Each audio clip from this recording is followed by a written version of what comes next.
성도 여러분, 안녕하셨습니까? 지난밤도 아주 거센 바람 속에서 우리를 인도하신 하나님의 은혜를 찬양합니다. 새벽기도 만나의 아침 기도로 시작하겠습니다. 하늘에 계시는 사랑이 많으신 아버지 하나님, 어제는 하루 종일 비가 왔지만 그 가운데서도 저희들을 지키시고 이 아침을 맞이하게 해주셔서 감사합니다. 오늘도 주님의 귀하신 말씀을 통해서 풍성한 은혜를 누리게 하여 주시옵소서. 우리 주님 예수님의 이름으로 간절히 기도드리옵나이다. 아멘. 오늘은 잠언 22장 11절로 19절까지 있는 말씀을 보도록 하겠습니다. 잠언 22장 11절로 19절에 있는 말씀입니다. 마음의 정결을 사모하는 자의 입술에는 덕이 있으므로 임금이 그의 친구가 되느니라. 여호와께서는 지식이 있는 자를 그 눈으로 지키시나 괴사한 자의 말은 패하게 하시느니라. 게으른 자는 말하기를 사자가 밖에 있은즉 내가 나가면 거리에서 찢기겠다 하느니라. 음녀의 입은 깊은 함정이라. 여호와의 노를 당하는 자는 거기 빠지리라. 아이의 마음에는 미련한 것이 얽혔으나 징계에는 채찍이 이를 멀리 쫓아내리라. 이를 얻으려고 가난한 자를 학대하는 자와 부자에게 주는 자는 가난하여질 뿐이니라. 너는 귀를 기울여 지혜 있는 자의 말씀을 들으며 내 지식에 마음을 둘지어다. 이것을 내 속에 보존하며 내 입술에 있게 함이 아름다우니라. 내가 너로 여호와를 의뢰하게 하려 하여 이것을 오늘 특별히 내게 알게 하였노니. 자, 우리 잠언 22장 11절로 19절에 있는 말씀인데요. 11절에 있는 말씀, 마음의 정결을 사모하는 자의 입술에는 덕이 있으므로 임금이 그의 친구가 되느니라. 여기 우리에게 마음의 정결을 사모하는 자, 입술에 덕이 있는 자가 되라고 교훈하고 있습니다. 마음의 정결은 생각과 감정의 정결함이며 의지의 새로워짐입니다. 그것은 본어게인, 중생과 회개의 결과입니다. 사람의 마음은 부패되어 있어 만물보다 거짓되고 심히 부패한 것이 사람의 마음입니다. 그러므로 마음의 정결은 철저한 회개를 통해서만, 즉 죄를 깨닫고 죄를 미워하고 죄를 버리고 예수 그리스도를 믿음으로서만 가능합니다.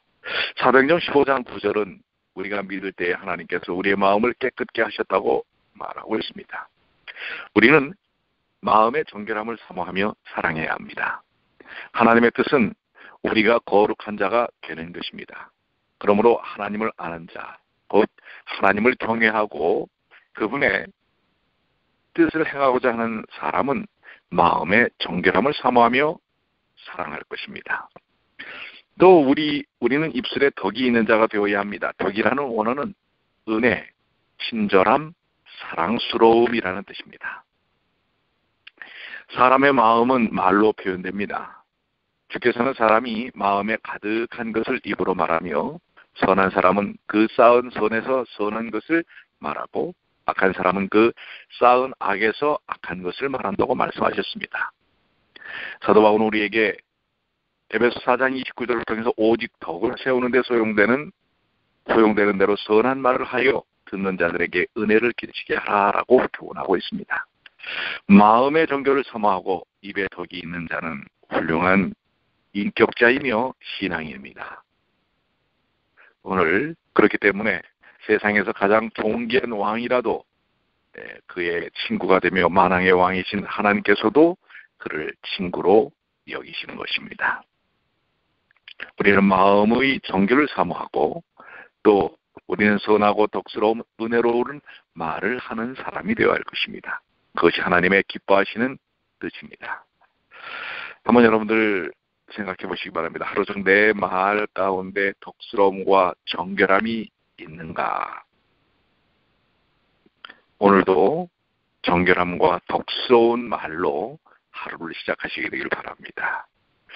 12절 여호와께서는 지식 있는 자를 그 눈으로 지키시나 괴사한 자의 말을 패하게 하시느니라. 자, 하나님의 눈은 모든 것을 보시고 판단하시고 보호하십니다. 그 눈은 특히 지식을 지키신데요. 그 지식은 바른 지식, 참된 지식, 공의의 지식, 진리의 지식을 가리킵니다. 하나님께서는 지식을 지키십니다. 하나님 앞에서 참 지식은 언제나 누구에게나 동일합니다. 하나님의 말씀은 진리이며 하나님의 진리, 성경 진리는 변하지 않습니다. 하나님께는 잘못된 지식이 없으시며 변하는 지식도 없습니다. 우리는 하나님의 진리의 지식을 사모하며 그 지식을 얻어야 합니다. 하나님께서는 그러나 변절자의 말은 폐하십니다. 괴사한 자라는 말의 원어는 변절자, 배신자라는 뜻입니다. 변절자는 자기에게 유리하거나 불리할 때 말을 바꾸며 진실된 지식을 저버리는 자입니다. 그는 한 주인을 섬기지 않고 두 주인 혹은 여러 주인을 섬기는 자이며 바른 생각과 지식을 버린 자입니다. 하나님께서는 그런 사람의 생각과 중심을 다 아시고 판단하시고 그들이 패할 수밖에 없다고 하는 것입니다. 패하게 한다라는 말은 뒤집어 엎다, 파하게 한다라는 뜻입니다. 그렇습니다. 우리가 괴사한 자, 이 변절하고 배신하고 한 입으로 두 말하고 상황에 따라서 이렇게 바뀌고 저렇게 바뀌고 얼마나 세상에 그런 사람들이 많습니까? 고통과 아픔을 주는 그런 사람들이 많습니다. 결국 그런 사람들은 하나님의 공의로움 속에서 패하게 될 수밖에 없는 것입니다. 오늘 우리는 한 마음, 깊은 신앙의 뿌리를 내리는 삶을 살아야 할 것입니다. 13절, 게으른 자는 말하기를 사자가 밖에 있은즉 내가 나가면 거리에서 지키겠다 하리라. 게으른 자의 변명이죠. 사실 핑계 없는 무덤이 없다고 하는 이야기가 있지요. 우리의 삶에 그 상황을 인정하고 받아들이고 변화되고 바뀔 마음을 가져야 할 텐데 그렇지 않냐고 이건 이래서 그렇고 저건 저래서 그렇다라고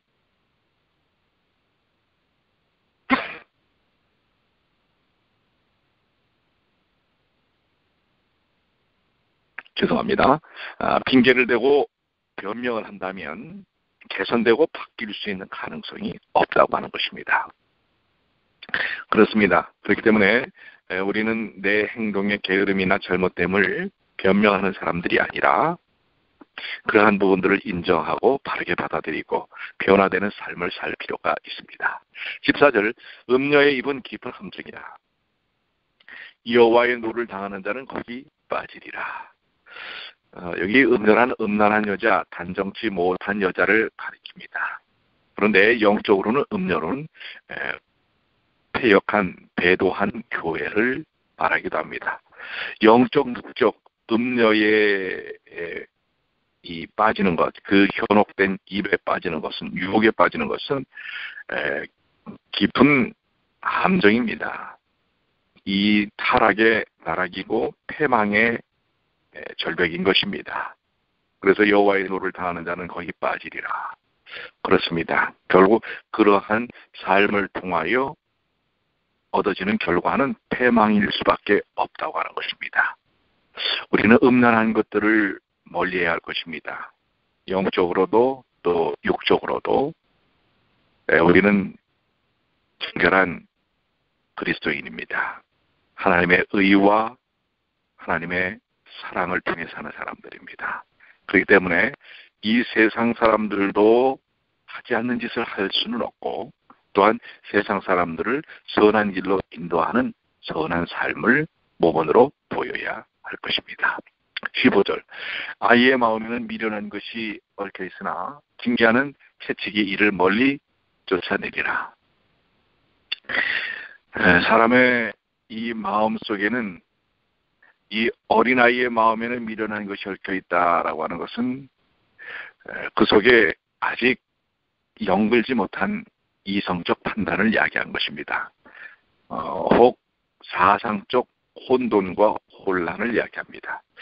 우리도 어린 시절에 이런 건 무엇일까? 내 인생을 앞으로 어떻게 할까? 이 올바르게 판단이 되지 않는 그런 경우들이 있죠. 그래서 아이들에게는 무엇이 필요해요? 교육이 필요합니다. 가르침이 필요합니다. 깨닫게 하는 일들이 필요한 것입니다. 그래서 이런 바르게 보지 못하는 시각에 대한 부분이 있다면 그것을 양육과 교육을 통해서 바르게 인생을 살아나갈 수 있도록 지혜자들은, 어른들은 그들을 책망만 할 것이 아니라 잘 사랑으로 계도하고 선도하는 일이 필요하다고 하는 것입니다. 그런데 다 자란 어른들도 이러한 판단력의 부재를 갖는 사람들이 있습니다. 무엇이 옳고 그름인지 판단하지 못하고 자기 중심적인 판단에 항상 얽매여 있는 사람들도 있습니다. 그런 사람들은 바른 삶의 선택들을 하기가 어렵다고 하는 것입니다. 그럴 때 지혜의 근원이신 하나님께 맡기는 일이 필요합니다. 지혜의 본질이 하나님께 있음을 우리는 알지 않습니까? 그렇기 때문에 지혜를 구하는 일, 기도하고 묵상하고 말씀을 깊이 사모하는 삶이 필요한 것입니다. 오늘 이 시간 지혜의 영이신 성령께서 여러분과 함께 하셔서 이 아이의 마음, 아직 영을지 아니한 미련함 속에 있는 판단력의 부재에 있는 그러한 유아적인 어떤 인식들, 생각들에서 벗어날 수 있게 되기를 바랍니다. 우리는 유아적이라는 말을 많이 사용합니다. 즉 아직도 어린아이와 같다라는 것입니다. 응석을 떨고 사리 판단이 분명하지 않는 것을 이야기합니다. 오늘 나의 삶의 정결함과 올바른 지혜의 선택의 길들이, 그리고 삶의 가치의 판단 기준이 어디에 기초되어 있는가 깊이 묵상할 필요가 있습니다. 16절, 이를 얻으려고 가난한 자를 학대하는 자와 부자에게 주는 자는 가난하여 질 뿐이니라. 그렇죠. 물질적 이익을 가장 큰 가치로 알고 수단 방법을 가리지 않고 돈을 벌려는 자는 심지어 가난한 자를 학대하면서까지 자기 이익을 구하려 합니다. 그러나 사실 가난한 사람을 구제하는 것이 하나님의 뜻입니다. 그런데 가난한 자를 구제하기는커녕 도리어 학대하는 것, 그것은 하나님의 뜻을 거역하는 것이요 하나님을 멸시하는 죄입니다. 또 거기다가 부자에게 주는 자도 그렇다고 그렇습니다. 부자에게 주는 것은 많은 경우에 나쁜 의도와 목적을 가지고 주는 뇌물성 선물입니다. 그런 사람은 아부하고 아첨하기를 잘합니다. 그들은 결국 상대를 위해 준 것이 아니고 자기 자신의 이익을 위해 준 이기적인 행위입니다. 그렇기 때문에 결국 그 결과가 온당치 못하다는 것을 이야기합니다. 우리 성도들은 바른 재정관리법, 재정을 사용하는 방법을 배워야 할 것입니다. 첫 번째는 성도는 하나님의 영광을 위해 재물을 써야 합니다. 성도는 자신을 위해서 검소하게 절약해 써야 할 것입니다. 또 성도는 먹을 것과 입을 것에 대하여 어려움을 당하는 주위의 가난한 자를 돌아보며 힘 있는 대로 구제해야 할 것입니다. 이것이 바로 오늘 우리에게 재물을 주신 하나님의 뜻이 아니겠습니까? 17절로 18절입니다. 너는 귀를 기울여 지혜 있는 자의 말씀을 들으며 내 지혜에 마음을 둘지어다. 이것을 내 속에 보존하며 내 입술에 있게 함이 아름다우니라. 그렇습니다. 우리는 귀를 기울여 말씀을 들어야 합니다. 우리가 이것을 경청이라는 이야기로 또한 많이 이야기를 나누지 않았습니까? 우리의 마음과 뜻을 다 기울여서 지식에 마음을 두라고 하는 것입니다. 네, 그런데 어리석은 사람들, 패역한 사람들, 고집스러운 사람들의 특징이 뭐냐면 남의 얘기를 듣지 않는다고 하는 것입니다. 여러분들은 다른 사람의 말을 경청하는 편입니까? 아니면 여러분들이 더 많은 말을 사람들에게 하려고 하는 입장입니까? 저같이 목회자들은 많은 말을 해야 하는 그런 역할을 합니다. 그러다 보면 자칫 다른 사람들의 이야기를 듣는 일에 소홀할 수가 있습니다. 그러나 본질적으로 또 성격적으로 체질적으로 남의 이야기를 듣지 않는 사람들도 있습니다. 여러분들은 어떻습니까? 무엇보다도 하나님의 말씀을 진득히 듣습니까? 여러분들 예배 시간에 말씀에 깊이 사로잡힙니까? 물론 전달하는 사람이 말씀을 잘 전달할 필요가 있습니다. 저같이 목회자들의 몫이지요. 그러나 중요한 것은 여러분들이 성령께 마음을 열어놓는다면 어린아이가 이야기한다 할지라도 그 말씀 속에서 깊은 영적 교훈들을 얻을 수 있을 것입니다.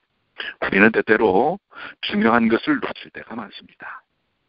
우리가 안식일에 예배를 드리는 것은 하나님 중심적으로 살겠습니다라고 하는 신앙적 표현입니다. 고백입니다. 그렇기 때문에 하나님의 말씀이 첫 번째인 것입니다.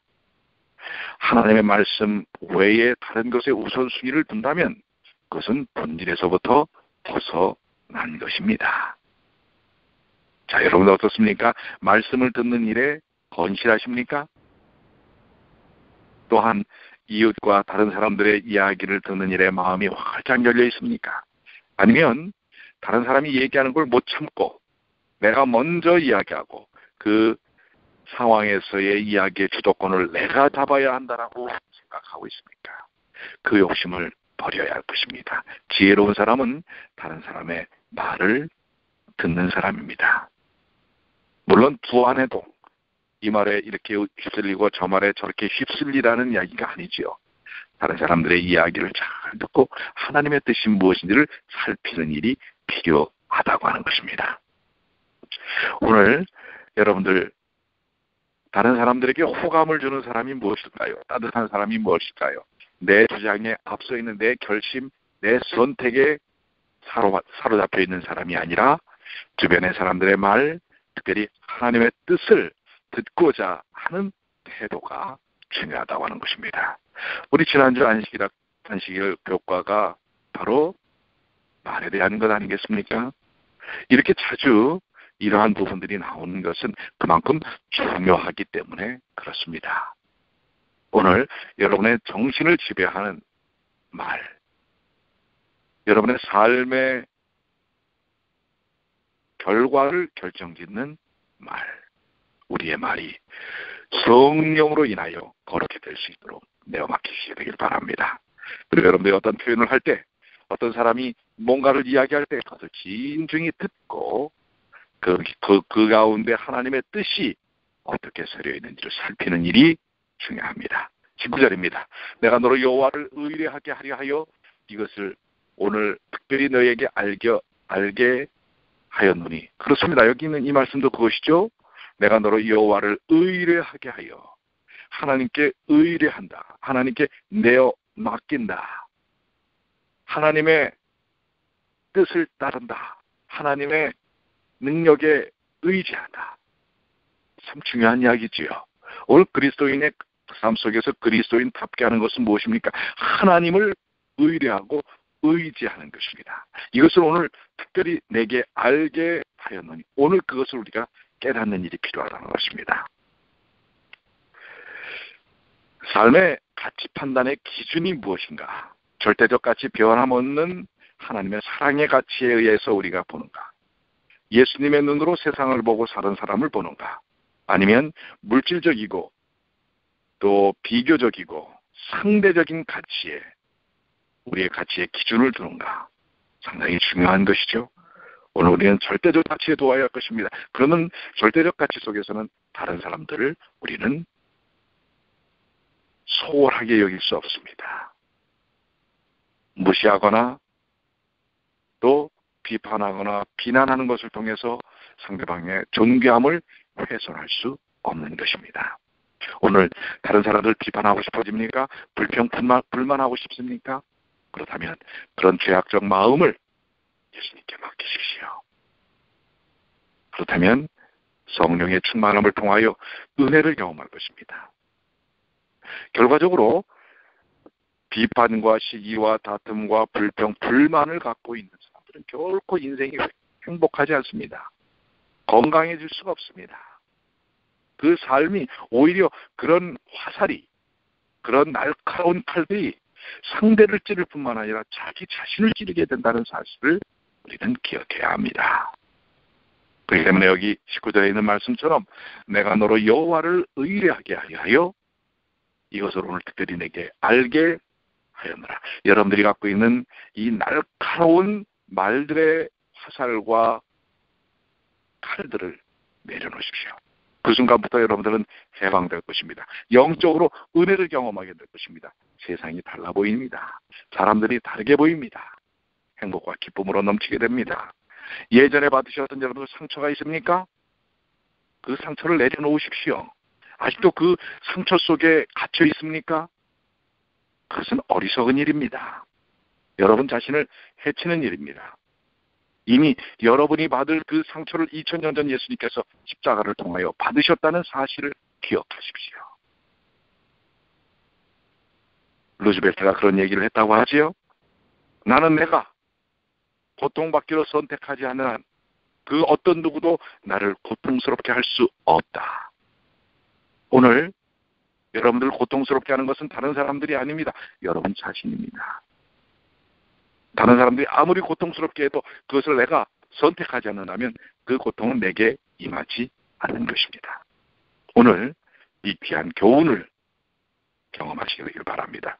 수많은 유혹과 고통, 도전이 올 때 하나님을 바라보는 사람들은 그 모든 것을 능히 이겨낼 수 있습니다. 아울러 여러분들이 갖고 있던 날카로운 말의 비수, 비판과 또 삶의 독설의 비수를 내려 놓으십시오.